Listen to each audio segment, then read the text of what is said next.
Logarithms. Since a logarithm is an exponent, let's begin with a review.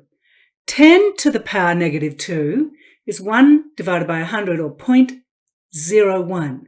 10 to the power negative 1, 0.1.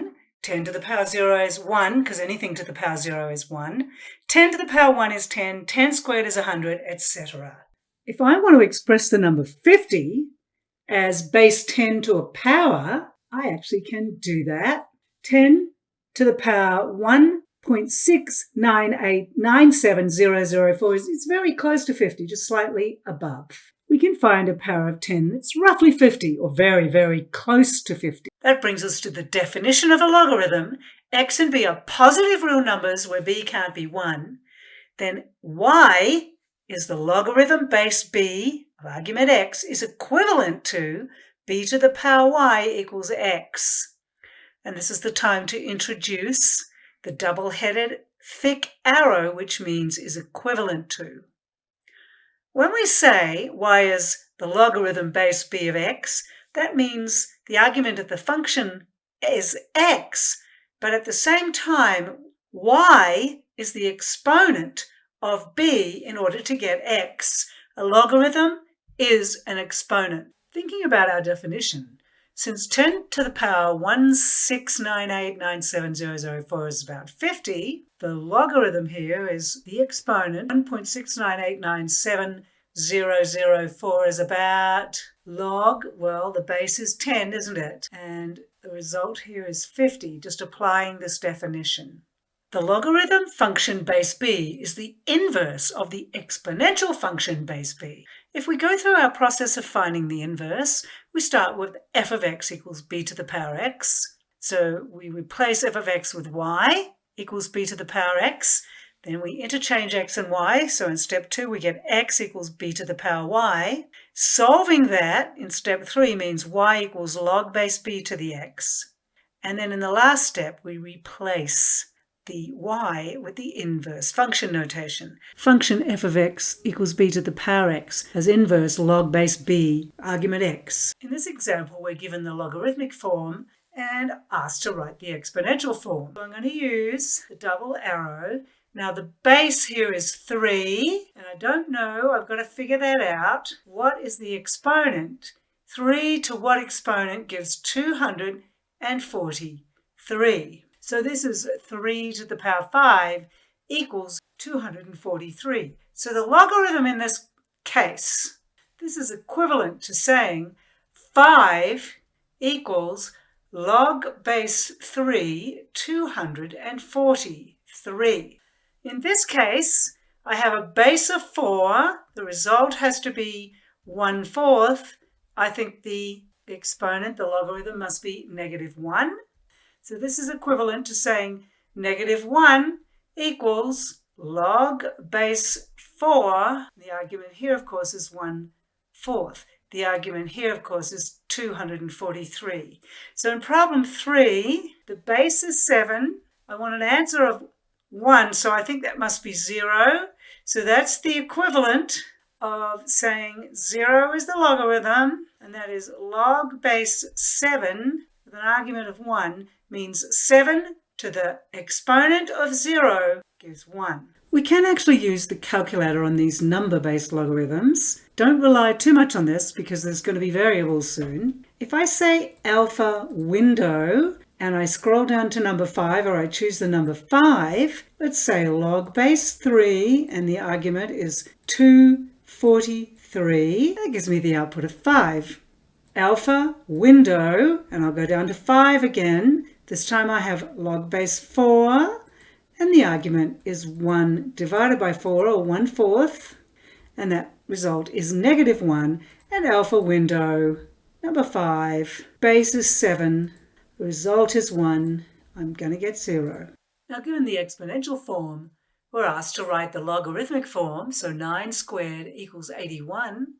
That'll be the equivalent of log base 9. The logarithm is the exponent, so that must be 2, so the argument is 81. In our second problem, we have 10 to the power -4 equals 0.0004. So in this one, we have log base 10, and I'll tell you, we don't normally write that base 10.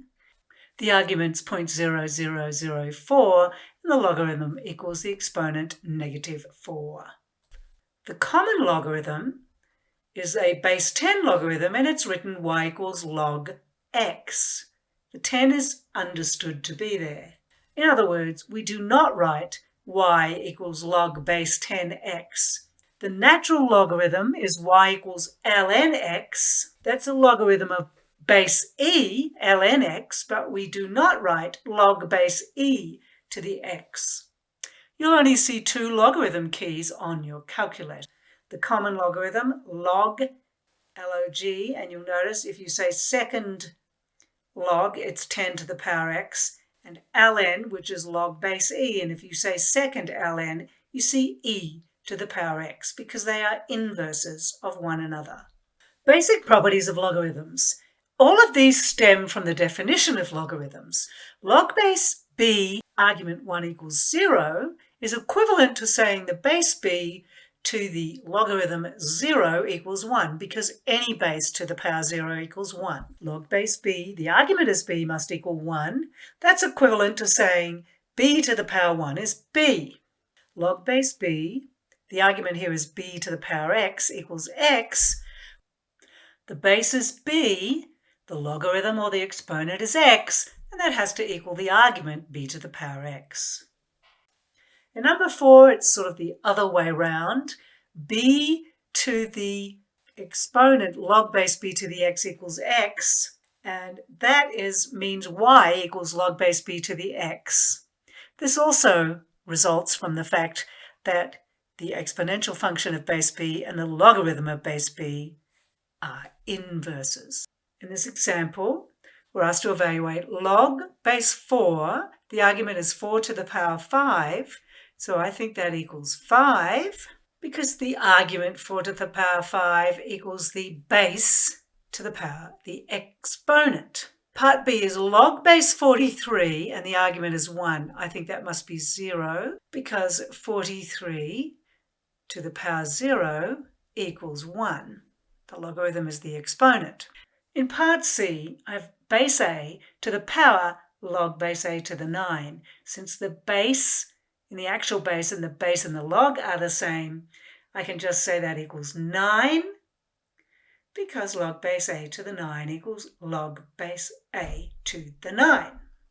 And ln of 1, that also equals 0, because remember, ln means a base of e to the 0 equals 1. Here's the graph of the exponential function 2 to the power x. Here's a graph of its inverse, which is log base 2 to the x.